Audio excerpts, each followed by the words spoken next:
The 6 Swans by the Brothers Grimm. It's called The 6 Swans.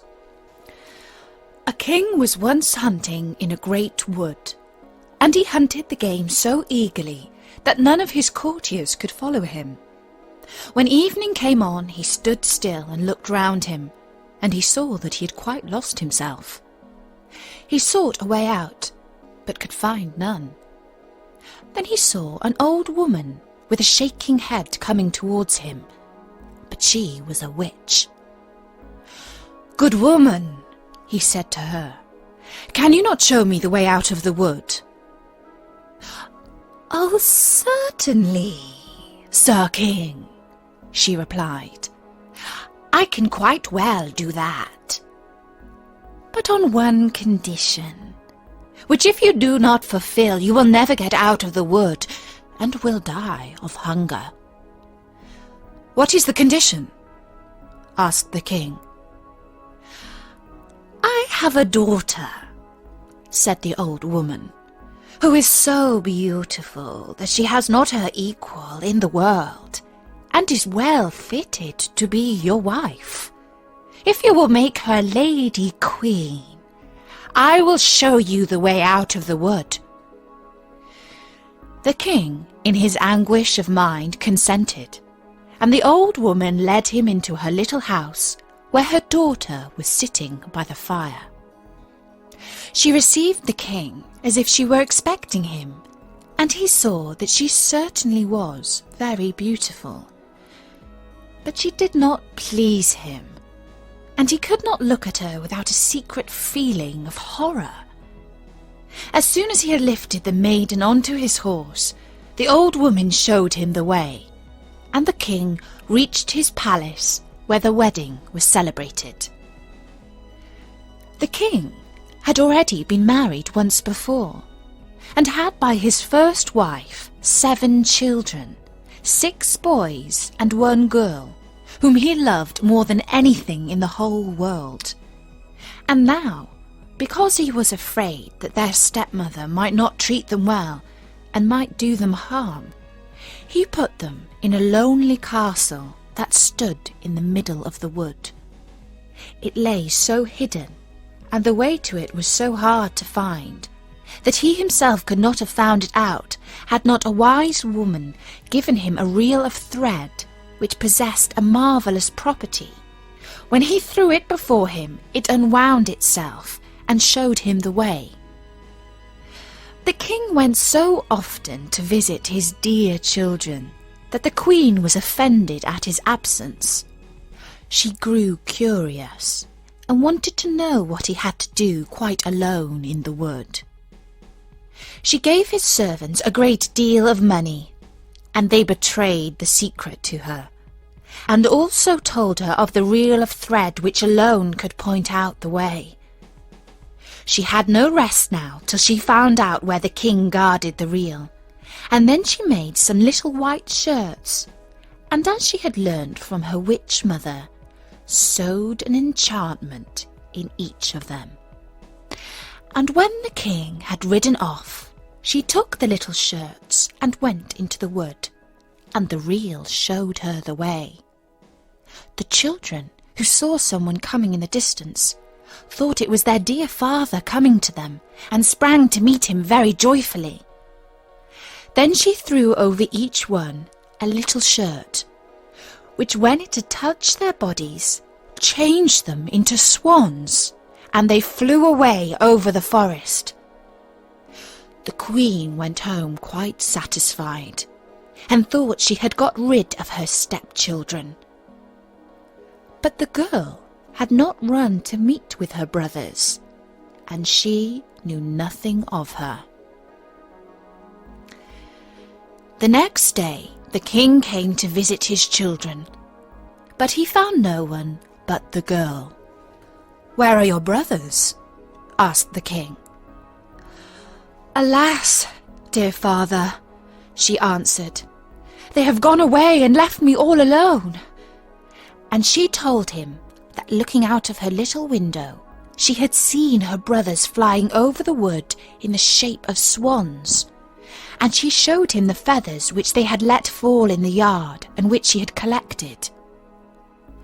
The king mourned, but he did not think that the queen had done the wicked deed, and as he was afraid the maiden would also be taken from him, he wanted to take her with him. But she was afraid of the stepmother, and begged the king to let her stay just one night more in the castle in the wood. The poor maiden thought, "My home is no longer here. I will go and seek my brothers." And when night came, she fled away into the forest. Then she saw a little hut, went in, and found a room with 6 little beds. She was afraid to lie down on one, so she crept under one of them, lay on the hard floor, and was going to spend the night there. But when the sun had set, she heard a noise, and 6 swans flying in at the window. They stood on the floor and blew at one another, and blew all their feathers off, and their swan skin came off like a shirt. Her brothers were not less delighted than she to see their little sister again, but their joy did not last long. "You cannot stay here," they said to her. "This is a den of robbers. If they were to come here and find you, they would kill you." "Could you not protect me?" asked the little sister. "No," they answered, "for we can only lay aside our swan skins for a quarter of an hour every evening. For this time we regain our human forms, but then we are changed into swans again." Then the little sister cried and said, "Can you not be freed?" "Oh no," they said. "The conditions are too hard. You must not speak or laugh for 6 years, and must make in that time 6 shirts for us out of starflowers. If a single word comes out of your mouth, all your labour is in vain." And when the brothers had said this, the quarter of an hour came to an end, and they flew away out of the window as swans. But the maiden had determined to free her brothers, even if it should cost her her life. She left the hut, went into the forest, climbed a tree, and spent the night there. The next morning she went out, collected starflowers, and began to sew. She could speak to no one, and she had no wish to laugh, so she sat there, looking only at her work. When she had lived there some time, it happened that the king of the country was hunting in the forest, and his hunters came to the tree on which the maiden sat. They called to her and said, "Who are you?" But she gave no answer. "Come down to us," they said. "We will do you no harm." But she shook her head silently. As they pressed her further with questions, she threw them the golden chain from her neck. But they did not leave off, and so she threw them her girdle, and when this was no use, her garters, and then her dress. The huntsman would not leave her alone, but climbed the tree, lifted the maiden down, and led her to the king. The king asked, "Who are you? What are you doing up in that tree?" But she answered nothing. He asked her in all the languages he knew, but she remained dumb as a fish. Because she was so beautiful, however, the king's heart was touched, and he was seized with a great love for her. He wrapped her up in his cloak, placed her before him on his horse, and brought her to his castle. There he had her dressed in rich clothes, and her beauty shone out as bright as the day, but not a word could be drawn from her. He set her at his table by his side, and her modest ways and behaviour pleased him so much that he said, "I will marry this maiden, and none other in the world." And after some days he married her. But the king had a wicked stepmother who was displeased with the marriage and said wicked things of the young queen. "Who knows who this girl is?" she said. "She cannot speak and is not worthy of a king." After a year, when the queen had her first child, the old mother took it away from her. Then she went to the king and said that the queen had killed it. The king would not believe it and would not allow any harm to be done to her. But she sat quietly, sewing at the shirts and troubling herself about nothing. The next time she had a child, the wicked stepmother did the same thing. But the king could not make up his mind to believe her. He said, "She is too sweet and good to do such a thing as that. If she were not dumb and could defend herself, her innocence would be proved."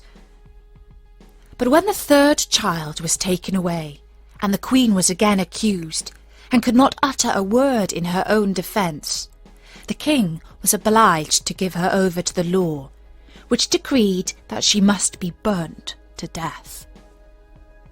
When the day came on which the sentence was to be executed, it was the last day of the 6 years in which she must not speak or laugh. And now she had freed her dear brothers from the power of the enchantment. The 6 shirts were done. There was only the left sleeve wanting to the last.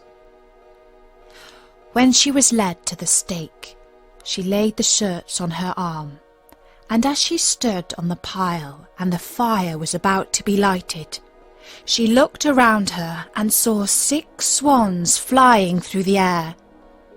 Then she knew that her release was at hand, and her heart danced for joy. The swans fluttered round her and hovered so low that she could throw the shirts over them. When they had touched them, the swan skins fell off, and her brothers stood before her, living well and beautiful. Only the youngest had a swan's wing instead of his left arm. They embraced and kissed each other, and the queen went to the king, who was standing by in great astonishment, and began speaking to him, saying,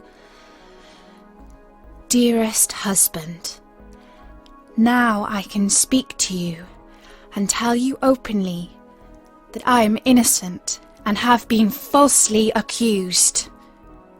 She told him of the old woman's deceit, and how she had taken the 3 children away and hidden them.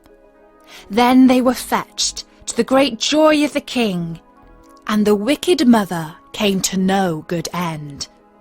But the king and queen, with their 6 brothers, lived many years in happiness and peace. And that was the story of the 6 swans by the Brothers Grimm.